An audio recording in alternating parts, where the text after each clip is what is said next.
¿Alguna vez has pensado cómo el perdón de Cristo lo cambia todo en tu vida? El amor que ella le mostró a Cristo demostró que verdaderamente su vida había sido cambiada. Ella era una nueva persona, ahora tenía diferentes valores. Ella ahora iba a usar ese aceite para un propósito muy diferente del que le hubiera dado en otro tiempo. Estás escuchando Aviva Nuestros Corazones con Nancy de Moss Wolgamoth en la voz de Patricia de Saladín.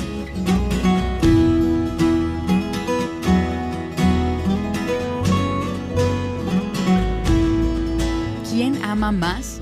Este es el título de nuestra serie actual. Aquí está Nancy continuando con su enseñanza. Hoy nos encontramos en el día 3 de 5 en esta serie sobre la mujer pecadora de Lucas capítulo 7. Si te perdiste los primeros 2 programas, asegúrate de ir a nuestra página web avivanuestroscorazones.com. Ahí encontrarás las transcripciones o puedes escuchar el audio de los últimos 2 días. Nos encantaría que siguieras la historia completa. Hoy haremos un pequeño resumen, pero no quisiera que te pierdas lo que vimos en los 2 días anteriores. Entonces, si es que aún no te encuentras ahí, quiero invitarte que vayas a Lucas capítulo 7, porque siempre digo, cada vez que enseño o cuando escuchen enseñar la palabra de Dios a alguien más, si te encuentras en un lugar donde tengas acceso a una Biblia, ya sea tu teléfono o, yo nunca salgo sin mi Biblia y no digo que por eso sea más espiritual, pero me refiero a que siempre la quiero conmigo y así que las animo a que si pueden, busquen sus Biblias, busquen Lucas capítulo 7 y sigan la lectura directamente de la Biblia. Vamos a comenzar en el versículo 36 de Lucas 7. Ahora, ¿recuerdan los 3 personajes principales de esta historia? Simón el fariseo, la mujer que era pecadora, probablemente una prostituta, y gracias a Dios, un Salvador. Su nombre es Jesús. Y déjenme detenerme antes de entrar en el pasaje y vamos a pedirle a Dios que nos ayude. Señor Jesús, gracias porque tú estás aquí con nosotras hoy. Y tú eres el Salvador del mundo. Tú eres el que rescata tanto a fariseos como a prostitutas, a todo y a todos, sin importar cuál sea su historia. Y esa es nuestra audiencia, esas somos nosotras, los 2 tipos de personajes. Y estamos, Señor, tan agradecidas de esa sublime gracia. Y que es admirable sin importar de dónde venimos, lo que hemos hecho, o sea cual sea nuestra necesidad. Todas necesitamos un Salvador. Así que gracias por tu palabra, gracias por tu poder, gracias porque estás en el proceso de liberar mujeres, así como liberaste a la mujer de esta historia. Danos oídos para oír, corazones para recibir lo que tienes para nosotras en estos momentos. Oro en el nombre de Jesús. Amén. Bueno, versículo 36 de Lucas 7. Uno de los fariseos le pedía que comiera con él y entrando en la casa del fariseo se sentó a la mesa. Esto fue algo especialmente bueno para el fariseo, el que Jesús aceptara su invitación, porque tendría la oportunidad de ver al Salvador en acción y de ver el poder de una vida transformada. ¿Y no es esto increíble? Para mí lo es, que Jesús escogiera a una prostituta para ilustrar el poder del evangelio a este teólogo, a este líder religioso. Él tendría que hacerse como un niño, como un pecador, para poder ver su propia necesidad y experimentar la salvación. Versículo 37. Y he aquí, había en la ciudad una mujer que era pecadora. Y cuando se enteró de que Jesús estaba sentado a la mesa en casa del fariseo, trajo un frasco de alabastro con perfume y poniéndose detrás de él a sus pies, llorando, lágrimas del corazón, una lluvia, un diluvio, una inundación, un llanto, poniéndose detrás de él, comenzó a regar sus pies con lágrimas y los secaba con los cabellos de su cabeza y besaba sus pies. Y dijimos en el episodio anterior que ella persistía besándolos y aferrándose.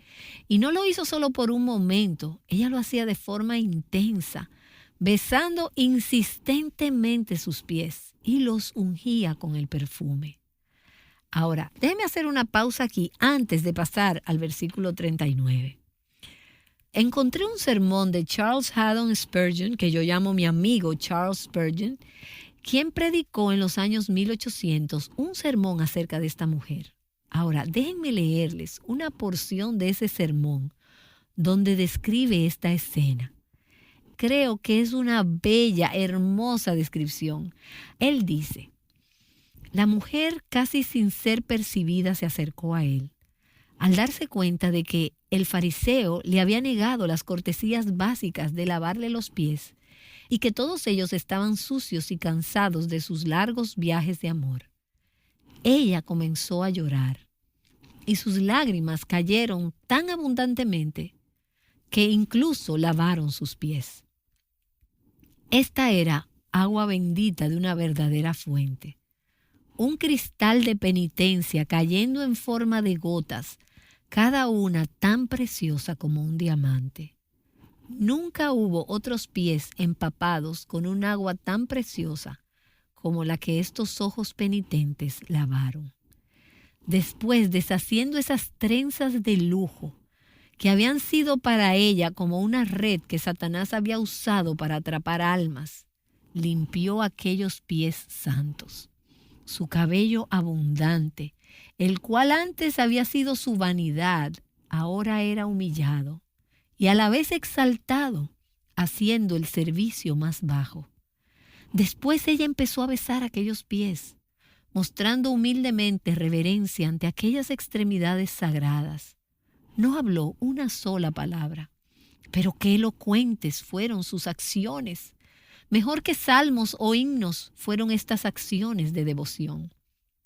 Pensó en ese frasco de alabastro que contenía aceite perfumado, aceite que, como cualquier otra mujer de Oriente, usaría el aroma para su propio placer y aumentar su belleza. Y ahora, al abrirlo, derrama la cosa más costosa que tenía sobre estos pies benditos. Pienso que ninguna palabra salió de ella. Y hermanos, preferimos un solo amante de Jesús, sin palabras, actuando como ella lo hizo, que 10,000 haciendo ruido con sus palabras, sin corazón, sin ofrenda, sin lágrimas. ¿Y no te encanta eso? Déjenme leer otra vez esa última frase. Y esto incluye a hombres y a mujeres. Preferimos un solo amante de Jesús, sin palabras, actuando como ella lo hizo, que 10,000 haciendo ruido con sus palabras, sin corazón, sin ofrenda y sin lágrimas. Y tal vez sientes que no sabes qué palabras decir. Tal vez eres una nueva creyente o estás enfrentando un problema de adicción. Y ahí estás, escuchando este mensaje. Y te cuesta trabajo expresar lo que Dios ha hecho. Spurgeon dice: preferimos a un solo amante de Jesús sin palabras, que actúe como ella lo hizo, que 10,000 haciendo ruido con sus palabras, personas que pueden hablar de religión, del cristianismo y de Jesús, sin ofrenda, sin corazón, sin lágrimas. Versículo 39. Pero al ver esto, el fariseo que le había invitado dijo para sí, y esto era lo que él estaba pensando: si este fuera un profeta, quien dice ser, quien está implicando ser, lo que él dice ser, sabría quién y qué clase de mujer es la que le está tocando. Como diciendo, esto es un escándalo, es una pecadora. Así es que él está siendo juez, jurado y verdugo, todo en un solo fariseo. Él está diciendo en esencia, no hay forma de que Jesús sepa la clase de mujer que es esta, lo que ha hecho, su estilo de vida pecaminoso, porque si lo supiera, no dejaría que lo tocara ni que lo contaminara de esta manera. Así que su conclusión es, no ha de ser quien dice que es, un profeta. Debe ser simplemente un hombre común y corriente, o si de verdad sabe quién es ella y la clase de mujer que es, entonces, bueno, hay un problema porque aparentemente él no tiene inconveniente de que esta mujer lo toque de esta forma tan vergonzosa. Así es que de cualquier manera, Jesús es un perdedor a los ojos de este hombre. Ahora, notemos que este fariseo juzgó y condenó a esta mujer por sus pecados. Ella es una pecadora, estando totalmente cegado a sus propios pecados. Él vio los pecados de ella a través de una lupa y no vio su propio pecado en absoluto. Y verás, esto es lo que los fariseos hacen. Es lo que nosotras hacemos cuando somos fariseas o cuando actuamos como fariseas. Ellos se exaltan y se endiosan a sí mismos. Y solo Dios puede saber lo que hay en el corazón de alguien. Y el fariseo decidió que él sabía lo que había en el corazón de esta mujer, cómo era ella, quién era, lo que había hecho y lo que Jesús estaba haciendo. Así que él se exaltó y se endiosó a sí mismo como si fuera Dios. Los fariseos rebajan y humanizan a Dios. Y eso fue lo que Simón hizo con Jesús. Este hombre no puede ser un profeta. Él sabría esto. Así es que él se estaba exaltando a sí mismo por encima de Jesús, quien es Dios mismo, y él lo que estaba haciendo era humanizando a Dios. Luego los fariseos también deshacen y critican a otras personas hechas a la imagen de Dios. Así que por todos lados, su conjunto de valores, el precio o el valor que se ponen ellos mismos, el valor que dan a Dios y el valor que dan a otros, está invertido. Ahora, Jesús no solo sabía quién era esta mujer y lo que había hecho, sino que también sabía lo que Simón estaba pensando. Y así como para probar que realmente era un profeta, recuerden, Simón no dijo nada en voz alta, él solo pensó. Se lo dijo para sí mismo. Pero Jesús en el versículo 40, imaginen qué susto se llevó Simón. Él está ahí en medio de sus pensamientos, criticando a Jesús, criticando a la mujer. Y por supuesto, él es muy santo y muy espiritual. Y dice el versículo 40, y respondiendo Jesús, porque Jesús responde a nuestros pensamientos. Él sabe lo que estamos pensando. Tal vez no digamos cosas como las que Simón dijo. Él no las dijo en voz alta, pero las pensamos. ¿Qué tipo de mujer es esta? Jesús le dijo, Simón, tengo algo que decirte. Y él dijo, di, maestro. Lo que pienso que es interesante porque claramente vemos que él no estaba interesado en que le enseñaran. Él pensaba en sí mismo como el maestro. Jesús es este hombre que dice ser profeta, pero en verdad no puede serlo.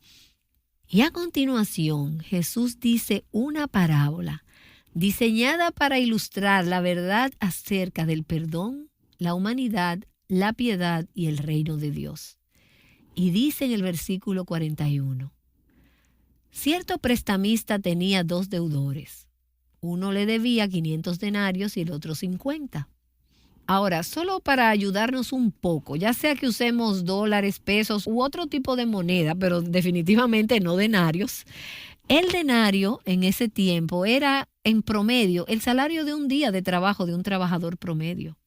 Así que 50 denarios era como el salario de 2 meses y 500 denarios era aproximadamente el salario de 1 año y medio de trabajo. Así que una deuda era considerablemente mayor que la otra. Ahora, Simón está entendiendo lo que tú también estás entendiendo al escuchar esto. Dios es el prestamista y hay 2 deudores en la habitación. Está Simón, el fariseo, y la mujer, la prostituta, la mujer pecadora. Simón sentía que esta mujer era mucho más pecadora que él. Y viéndolo externamente y razonando humanamente, pudo haber sido el caso. Sé que tal vez estoy diciendo mucho en contra de los fariseos, pero debes entender, en aquella época ellos eran los líderes religiosos más altamente respetados dentro del pueblo de Dios. Jesús nos dijo, y la Escritura nos dice mucho acerca de la actitud en sus corazones. Pero la gente no entendía eso. Ellos pensaban que los fariseos eran las personas buenas, respetables. Personas como esta mujer representaban a la gente mala. Y esa era la conclusión de Simón. Pero el hecho es, como dice Jesús en esta parábola, que ninguno de los dos podía pagar. Ambos tenían una deuda que no podían pagar.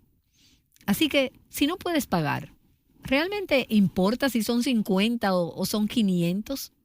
No tienes esperanza de poder pagarlo. Simón no podía pagar la deuda que le debía a Dios por su pecado. De igual manera que la mujer pecadora tampoco podía pagar la deuda que debía a Dios por su pecado. Ambos estaban endeudados. Ambos eran incapaces de pagar. Ambos estaban a merced de aquel con quien estaban endeudados. Así que versículo 42 dice, y no teniendo ellos con qué pagar, está muy claro, esta no era una deuda pequeña de centavos, esta era una deuda que no podían pagar. Así que, ¿qué es lo que hace el prestamista? Él cancela la deuda. ¿Pero la deuda de quién? La deuda de ambos. Ahora, algunas de sus traducciones dicen que perdonó amablemente a los dos, en lugar de decir que canceló la deuda. Otras traducciones dicen perdonó amablemente. Él la canceló. Él perdonó generosamente. Él perdonó libremente la deuda de ambos. Ahora, imagina por un momento. Así no es como trabajan los prestamistas hoy en día, ¿no es cierto? Tú tratas de pagar el saldo que debes de tu carro o la deuda de la escuela o la tarjeta de crédito y cada mes apartas y ahorras y apenas te alcanza para poder pagar esas deudas, aunque sea un poquito a la vez. Es como un lazo alrededor de tu cuello. Es un tipo de esclavitud, es difícil. Además, piensas en eso constantemente. Y en eso llaman del banco y te dicen, todo está perdonado, su deuda ha sido cancelada.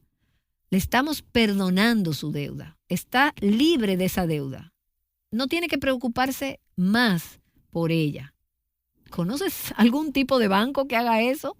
De ninguna manera, porque ese tipo de perdón es inimaginable. La palabra que se usa aquí para cancelar la deuda en griego es un término usado frecuentemente en el ámbito de los negocios para describir precisamente la cancelación de una deuda de negocio. Pero es la misma palabra usada más adelante en el Nuevo Testamento para describir el regalo gratuito de la gracia de Dios y el perdón que se otorga a los creyentes en Cristo. Y lo vemos en versículos como estos. Efesios 4:32. Perdonándose unos a otros, así como también Dios los perdonó en Cristo. Colosenses 2:13. Habiéndonos perdonado todos los delitos, habiendo cancelado el documento de deuda que consistía en decretos contra nosotros. Un término de negocios se convierte en un término que describe lo que pasa en este glorioso intercambio de la salvación. Tenemos una deuda que no podemos pagar. Así que 50 o 500 denarios. Realmente no importa si no puedes pagar tu deuda. Y Jesús dice que el prestamista ha perdonado ambas deudas. Y esa palabra griega usada aquí, parte de esa palabra es la palabra charis. Y es una palabra griega para gracia. El prestamista les concedió gracia para sus deudas. Ahora, quizás tú me preguntes, pero ¿por qué esto es gracia? Él pudo simplemente borrarlas. No, el prestamista, una vez que concede gracia a esas deudas, no recupera ese dinero. Él tomó la deuda sobre sí mismo. Él tenía que pagar la deuda él mismo. No existe tal cosa como perdón gratuito. Hay un perdón gratuito para nosotros, pero alguien, el prestamista con quien estamos endeudados, tiene que pagar la deuda. Así que el prestamista concedió gracia a ambas deudas. Él tuvo misericordia de ambos. Y Jesús le pregunta a Simón, Simón, ¿cuál de estos dos le amará más? Observa la palabra amar, porque aparece otra vez en este pasaje. Y me di cuenta en estos últimos 2 días, mientras continuaba meditando en este pasaje, que el centro de esta historia es el amor. es el centro de este incidente. Eso era lo que le faltaba a Simón. Y eso era lo que esta mujer tenía en abundancia, porque ella había sido perdonada en abundancia. Y vamos a ver que hay una correlación entre el tamaño de la deuda que nos ha sido perdonada y nuestra capacidad de amar a aquel con quien estamos endeudadas. Entonces, ¿quién lo amará más? Él no dice quién lo amará. Me imagino que el que debía 50 denarios lo amaba algo. Pero aquel a quien se le perdonó la deuda de 500 denarios, el salario de 1 año y medio, lo ama más. No es verdad. ¿Por qué? Porque esa persona tenía una deuda más grande. Así que el perdón es más grande, por lo tanto, el amor es más grande. Simón respondió en el versículo 43 y dijo, supongo que aquel a quien le perdonó más. Y puse en mis notas, por supuesto. Casi puedes ver a Simón retorciéndose aquí como diciendo, ¿qué está pasando aquí? Y creo que él tiene temor a ser puesto en evidencia. Y lo está haciendo por esta mujer pecadora. Y Jesús le responde, has juzgado correctamente. Entendiste la parábola, Simón, entendiste la historia, pero no has entendido la historia de mi gracia. Has juzgado este asunto correctamente, pero no has juzgado a esta mujer, ni a ti mismo, ni a Dios justamente. No entendiste. Y volviéndose hacia la mujer, en el versículo 44, le dijo a Simón, y me encanta esto, él está viendo a la mujer, pero hablándole a Simón. Y no sabemos si Simón estaba justo enfrente de él o a un lado. No creo que Simón haya estado cerca de la mujer. Solo pienso que le hablaba a Simón mientras veía a la mujer. Y le dice a Simón, ¿ves esta mujer? Ahora, ¿qué tipo de pregunta es esta? Por supuesto que Simón vio a la mujer. Por eso están sosteniendo esta conversación, porque Simón vio a la mujer. Pero realmente la vio. ¿Y qué fue lo que vio cuando la miró? Veamos. Simón vio a esta mujer con ojos de un hombre recto y justo a sus propios ojos. Él vio sus fracasos, su culpa, su vergüenza. La vio como indigna, inmerecedora de estar cerca de un rabino o de estar en su casa. Y por otro lado, ¿qué fue lo que Jesús vio al mirar a esta mujer? Él vio una mujer que, a diferencia de Simón el fariseo, el justo en sus propios ojos, vio una mujer que era una adoradora, una mujer humilde, una mujer agradecida, una mujer sin miedo de expresar su amor. Así que Jesús compara lo que acaba de suceder con ella con el fracaso de Simón como anfitrión. Y entonces le dice a Simón, en el versículo 44, yo entré a tu casa y no me diste agua para los pies. Y esto era una cortesía común hacia un invitado, hacia cualquier invitado. Mucho más para un invitado especial, el limpiar los pies sucios de la gente que venía de la calle a esta cena especial. No me diste agua para los pies, pero ella ha regado mis pies con sus lágrimas, con su diluvio de lágrimas. Y lo que quiero decir es que estas no fueron unas cuantas lágrimas. Esto fue una inundación de lágrimas. Ella ha regado mis pies con sus lágrimas y los ha secado con sus cabellos. Versículo 45. No me diste beso. Y otra vez, esto puede sonar un poco extraño quizás para ti. ¿Por qué le daría Simón un beso a Jesús al entrar en su casa? Pero esto era algo cultural, como un apretón de manos, como una bienvenida. Es como si hubiera ignorado a Jesús por completo. Sí, puedes venir a mi casa, pero no eres nada especial. El Señor le dice, no me diste beso, pero ella, desde que entré, no ha cesado de besar mis pies. ¡Qué contraste tan grande entre estos dos! Versículo 46. No ungiste mi cabeza con aceite, pero ella ungió mis pies con perfume. Ella ha tomado el lugar del sirviente más bajo. Ella me ha amado, ella me ha honrado. Y tú no has hecho nada de eso. Simón no mostró ninguna de estas cortesías básicas a Jesús, pero esta pecadora sin nombre hizo muchísimo más de lo esperado para honrarlo. No hizo nada a cuentagotas, no retuvo absolutamente nada, ella lo dio todo. Ella era una adoradora, ella amaba a Jesús, ella estaba sobrecogida de gratitud por su perdón. El amor que ella le mostró a Cristo demuestra que verdaderamente su vida había sido cambiada. Ella era una nueva persona. Ahora tenía diferentes valores, ahora tenía un propósito muy diferente para ese aceite que ella en otro tiempo le hubiera dado un uso muy distinto. Las cosas que eran importantes para ella habían cambiado. Todo había cambiado. ¿Y no te encanta el hecho de que Jesús recibió su amor, su ofrenda, su devoción? Él no solo estaba ahí sentado pensando, ni mucho menos diciendo, ¿qué pensará Simón? A Jesús no le importaba lo que Simón pensara. De hecho, probablemente Jesús estaba feliz de saber lo que Simón estaba pensando, porque de esa manera podía llegar al problema del corazón de Simón, porque él también necesitaba un Salvador.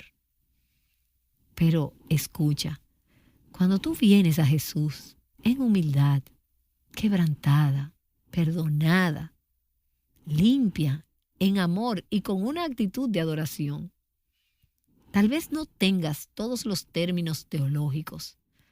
Tal vez no hagas las cosas de la manera socialmente correcta. Lo que hagas tal vez se vea extraño o extremo, fuera de lo ordinario o radical. Pero a Jesús le encanta. Él recibió de esta mujer su regalo, su ofrenda, su amor, su devoción. Así que Jesús dice en el versículo 47, por lo cual te digo, Simón, que sus pecados, que son muchos, han sido perdonados, porque amó mucho. Pero a quien poco se le perdona, poco ama. Ahora, vamos a hablar en la siguiente sesión acerca de este tema del perdón, como se ve aquí, y este versículo. Pero déjenme decir que aquí Jesús no está sugiriendo que Simón no había pecado mucho y que esta mujer era la única gran pecadora en el cuarto. Él no estaba diciendo, ella tiene muchos pecados, pero tú no. No estaba diciendo que los pecados de Simón eran insignificantes o que fueran más triviales o que importaran menos que los pecados de la mujer. Él no estaba diciendo que Simón no necesitaba que se le perdonara mucho, pero sí estaba diciendo que la razón por la que a Simón se le estaba perdonando poco era porque él no tenía ni idea de lo grande de su propio pecado y de lo mucho que necesitaba ser perdonado. Por lo tanto, tenía poco amor por aquel que podía perdonar pecados. ¿Entiendes esto? John MacArthur dice en un sermón de este pasaje, el peor pecador de todos, el más difícil de redimir, es aquel que piensa que no es pecador, que no necesita redención, que cree que Dios se complace en su forma de ser. Ese es el peor de los pecadores. El apóstol Pablo era uno de ellos y es por eso que se llamó a sí mismo el primero de los pecadores. Y ese era Simón. Pero esta mujer reconocía cuántos y cuán grandes eran sus pecados en contra de un Dios santo. Ella sabía cuánto necesitaba de su perdón y por eso su amor sobreabundaba. Frecuentemente hay una gran diferencia entre aquellos que hemos crecido en la iglesia y no hemos conocido otra cosa más que seguir a Jesús y el estar rodeados de otros que siguen a Jesús y entre algunos que han salido de vidas llenas de pecado. Ahora, eso no significa que a menos que hayas salido de la prostitución o de la adicción a las drogas, no puedes amar a Jesús. Pero significa que algunas veces es más difícil para nosotros darnos cuenta de cuánto necesitamos y hemos sido perdonadas. Y ahora, permítame regresar con mi amigo Spurgeon, quien dice, oh, si tuviera más amor como este. Si pudiera orar una sola oración, y mientras cierra su sermón de este pasaje, él dice, una sola oración creo que fuera que la ardiente llama del amor de Jesús entrara a cada uno de nuestros corazones y que toda nuestra pasión arda en llamas de amor por Él. ¿Y sabes cómo pasaría esto? Al entrar en la presencia de un Dios santo y vernos a nosotras mismas, no como Simón, que se vio bueno, sin ninguna necesidad, justo, no, sino vernos desesperadamente necesitadas, que hemos pecado mucho y en gran manera en contra de la gracia de Dios. Y entonces cuando clamamos a Él, Él en su misericordia nos dice: tus pecados, que son muchos, han sido perdonados. Y ante esa luz, ante ese entendimiento, nuestro amor y nuestra adoración y nuestra gratitud sobreabundarán. Oh Dios, toma aquellas de nosotras que somos como Simón y enséñanos lo grande que es nuestro pecado, cuán grande es nuestra necesidad de tu perdón, y déjanos experimentar las riquezas de tu gracia y que caigamos postradas ante ti, como esta mujer lo hizo y como Simón pudo haberlo hecho y debió haberlo hecho, para alabarte, para adorarte y darte gracias. Oro en el nombre de Jesús. Amén.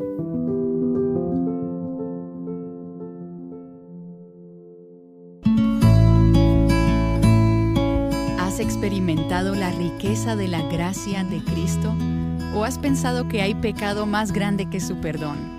Entender el valor de la obra redentora de Cristo cambiará tu vida completamente. Creo que todas nosotras somos tentadas a ser como Simón algunas veces, viendo a los demás por debajo de nosotras e ignorando nuestro propio pecado y nuestra propia necesidad. Mañana Nancy DeMoss Wolgemuth continuará ayudándonos a examinar nuestros corazones a la luz de la Escritura. Aunque la historia de la mujer pecadora estaba llena de dolor, su enfoque dejó de estar en los pecados cometidos contra ella y pasó a estar en el perdón que había recibido por sus pecados. Regresa para un próximo episodio de Aviva Nuestros Corazones, en el que hablaremos más acerca de esto. Ayudándote a contemplar la belleza del Evangelio, Aviva Nuestros Corazones es un ministerio de alcance de Revive Our Hearts. Recuerda que la lectura para hoy en el reto Mujer Verdadera 365 es Mateo capítulos 19 y 20.